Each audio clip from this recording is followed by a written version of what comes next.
So I wanted to do a quick review and demonstration of the Waves Clarity VX noise removal plugin. As you can see, I'm in my vehicle.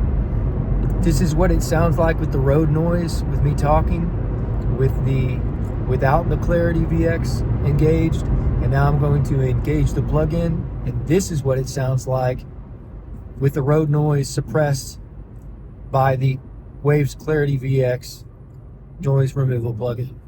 Let me know what you think in the comments. I think it does a pretty good job. There's minimal artifacts, and really, it would be hard to tell that the audio was altered. So I think it does a good job. What do you think?